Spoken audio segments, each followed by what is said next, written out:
مرد در موضعی که تولد شده بود زندگی میکرد. زندگی فقیرانه داشت. روز او خواست که از این دیار هجرت نموده جایی را بیابد که همه آنجا خوشبختانه و ثروتمندانه زندگی میکنند.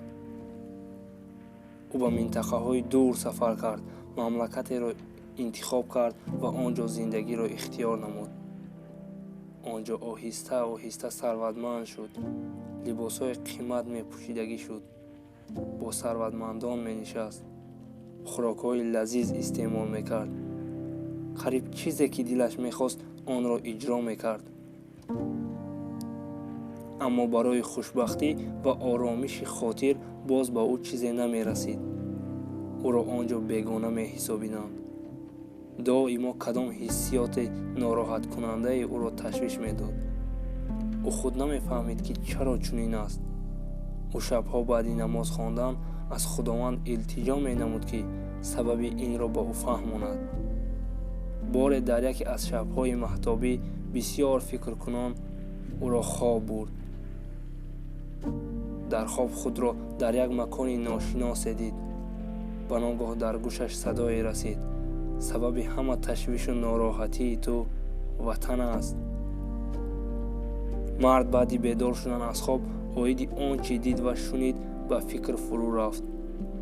درک کرد که آنچه که به او نمی رسد و سبب ناراحتیش شده است این وطن باباگی، مکان تولد او و جای خاک شده پدر و مادرش است. بسیار غمگین شد و وطن را یاد کرد. اما خانه و در، اموال و کار و تجارت خود را پرتافتن نمیخواست. اما با مرور زمان غم و درد و یاد وطن زیاد گشت. اکنون کلبه فقیرانه در وطن داشتش زیباتر از این خانه با حشمتش در نظر می نمود. لباس های فقیرانه که در وطن داشت از این لباس های حاضره فاخرش خوشتر می نمود. خوراک های عادی در وطن می خوردش از این خوراک های حاضر می خوردش لذیذتر به نظر می آمد. بعد این او فقط وطن را آرزو داشت و یاد می کرد. وطنی را که پدر و مادرش آنجا خاک شدند.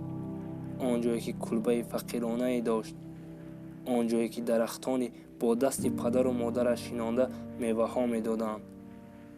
آنجایی که آدمان با وجود آنکه فقیر بودند اما اخلاق نکو داشتند و یکدیگر اخلاص و محبت و صداقت داشتند. دورویگی، خیانت، بداخلاقی و طمع و غرض ناجا در آنها دیده نمیشد. مرد به شدت یاد وطن طاقت نکرده خانه و در و همه اموال خود را ترک کرده به سوی وطن به آنجایی که قلبش آرزوی آن را داشت رهسپار گردید. اکنون او با شادی و خرسندی زیاد، با آرزو و امیدهای نیک، با آرامش خاطر به سوی وطن می آمد. آفتاب و ماهتاب روز و شب راه او را روشنی می نمودند. قلب او شادان بود. او در انتظار خوشبختی و به سوی خوشبختی راه می پیمود. خوشبختی که با یگان بایگری دنیا او را خریده نمی شود. انسان شاد و خندان راه می پیمود. این راه به سوی وطن، راه به سوی خوشبختی، راه انسان به سوی خود بود. باشد صدای خوشترین بر گوش دل سازی وطن. صبحانه خود می کنم اشک سحرناز وطن. گاهی به سودا می برد گنج وطن را زمره.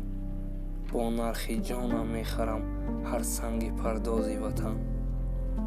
نشر شرافگان حکیموف از گروه قصه های بهترین در سامانه اجتماعی فیسبوک.